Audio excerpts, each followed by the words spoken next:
Bonjour à tous et bienvenue dans cette nouvelle vidéo couture. Aujourd'hui, je vous emmène avec moi dans la réalisation de cette blouse. C'est la blouse Havel de Un chat sur un fil et j'ai décidé de la réaliser dans la version A, sans col, sans élastique aux manches. Vous voyez, la version B et C, c'est possible de rajouter ça. Mais moi j'ai décidé de faire la version toute simple. Donc je vais le réaliser dans ce coton. C'est un Vichy qui vient des Coupons Saint-Pierre. Ça fait des années que je l'ai, donc je pense qu'il n'est plus disponible. Je me souviens même plus du prix, je l'avais acheté avant de commencer la couture de vêtements, donc voilà, je me souviens plus. Au début, je voulais faire une robe, mais finalement, j'ai décidé de me lancer dans la blouse Havel. J'avais envie d'un petit top un peu léger pour l'été, pour rentrer dans un short, etc. Donc je pense que ce sera très bien. Il est très doux. Et voilà, le coton en été, c'est vraiment ce qu'il y a de mieux pour être le plus à l'aise, etc. Donc voilà. Donc pour ce projet, il faut 1,90 m de tissu, mais moi je pense que je vais en utiliser moins parce que je vais faire une version avec les manches un petit peu rabotées sur les côtés. J'ai décidé de réduire l'ampleur des manches parce que je trouve que c'est un petit peu trop et je trouve que le col haut qui monte assez haut, plus le Vichy, plus les grandes manches, je pense que ça va faire un petit peu trop d'informations, donc j'ai décidé de réduire l'ampleur et je pense rajouter des petits festons en bas des manches. Je vais essayer, on verra si j'y arrive, j'ai jamais fait ça. Donc voilà, je vous emmène avec moi pour cette réalisation. Donc là vous voyez, j'ai mis ma manche ici et en fait j'ai décalqué pour avoir les repères. Ici les deux emmanchures.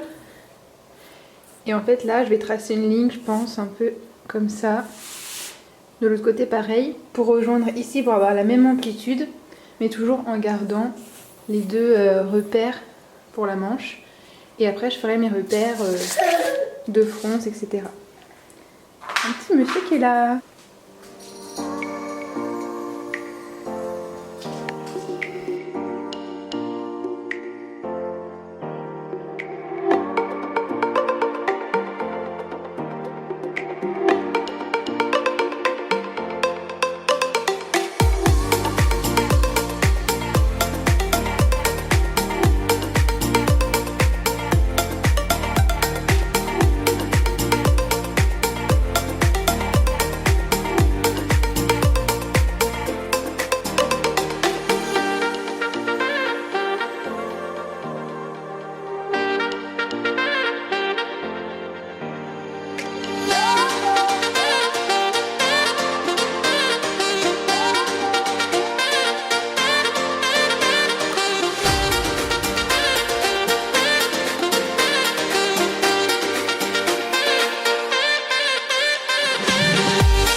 Donc ce patron il est assez simple à découper, vous n'avez que 4 découpes en tout à faire.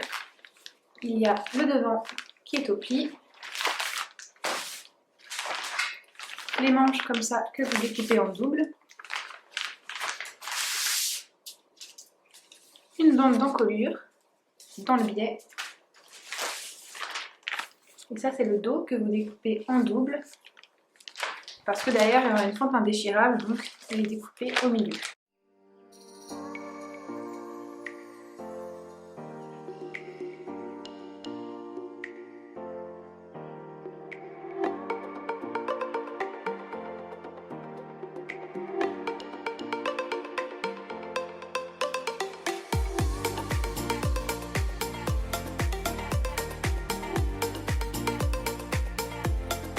Voilà ce que ça donne, la petite couture au milieu.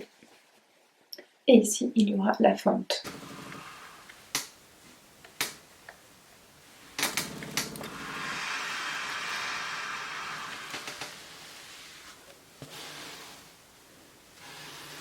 Alors on en est là, normalement à ce stade on coud les épaules, donc comme d'habitude, endroit contre endroit. Mais moi j'ai envie de faire des coutures anglaises parce que j'ai pas envie de me servir de ma surjeteuse. Donc je vais coudre d'abord envers contre envers. Je vais couper, je vais ouvrir mes marges de couture, je vais couper, je retournerai et je ferai une couture du coup endroit contre endroit. J'ai fait des petits essais comme ça sur une chute et j'aime bien le rendu. Donc je vais découper pour voir vraiment le rendu final et puis je pense que je ferai ça sur mes petites manches.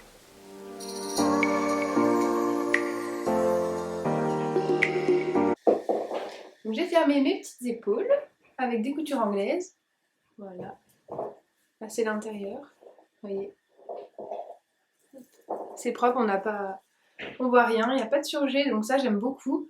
Quand on commence à faire des coutures anglaises, on n'a plus vraiment envie de faire le surjet ensuite, de passer à la surjeteuse nos coutures. Vraiment les coutures anglaises, c'est tellement propre, c'est tellement joli qu'on a, on a envie de continuer tout le temps avec ça. Ensuite, ce que je vais faire, c'est que je vais fermer mes côtés, toujours avec des coutures anglaises.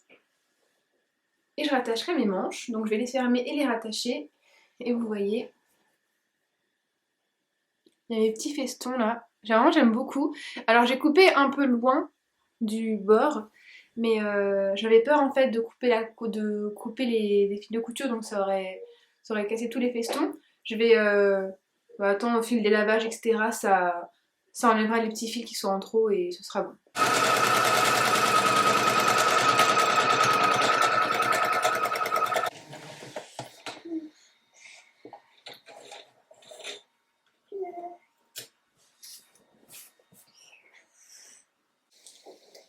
Du coup, le haut, il est fermé.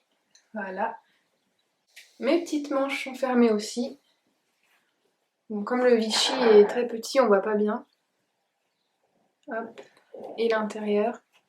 Les petites coutures anglaises. Maintenant, ce que je vais faire, c'est que je vais passer un fil de fronce ici, le long de la tête de manche, entre les deux repères.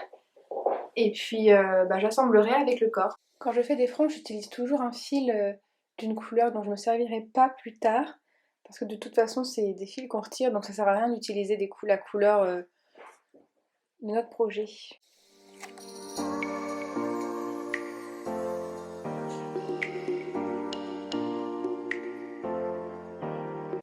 J'ai terminé de poser mes petites manches, voilà. Il me reste du coup à poser le col. Oui, coucou bébé. Il me reste à poser le col et à faire l'ourlet en bas. Du coup, comme j'ai fait des festons, il n'y a pas d'ourlet à faire au niveau des manches. Poser le petit bouton, puis voilà, ce sera fini. Et vous voyez, quand je couds, j'ai mon petit démon qui me met le bazar.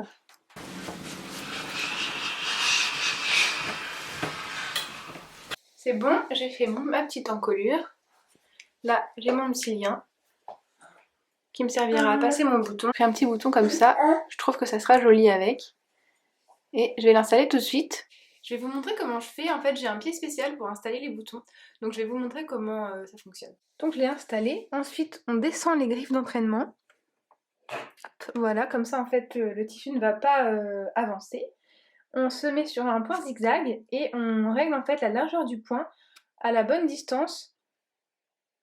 Comme ça pour que ça pique une fois dans le trou du bouton de droite et une fois dans le trou du bouton de gauche. Donc là j'ai fait mes réglages, j'y vais avec la manette en fait, avec le volant. Et une fois que je suis sûre que c'est bon, j'enclenche la pédale. Et voilà, le bouton est cousu en 3 secondes. Alors c'est un truc de flemmard, c'est vrai. Mais quand on a plein de boutons à coudre, et ben en fait c'est beaucoup plus agréable de le faire avec la machine. Et voilà ce que ça donne. Hop, mon petit col qui est tout bien posé. Hop, et derrière vous voyez le petit bouton avec le petit élastique. Et plus qu'à faire l'ourlet du bas.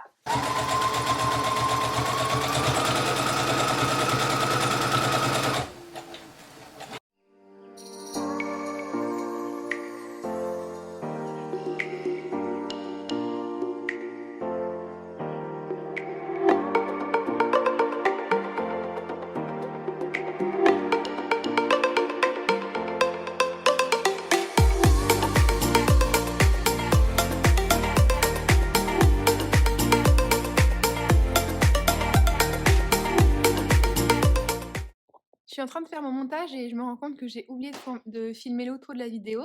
Donc je vous le fais maintenant, j'espère que ça vous a plu. Dites-moi dans les commentaires ce que vous avez aimé, ce que vous pensez que je peux améliorer. Laissez un petit j'aime si vous avez apprécié la vidéo. Ciao ciao!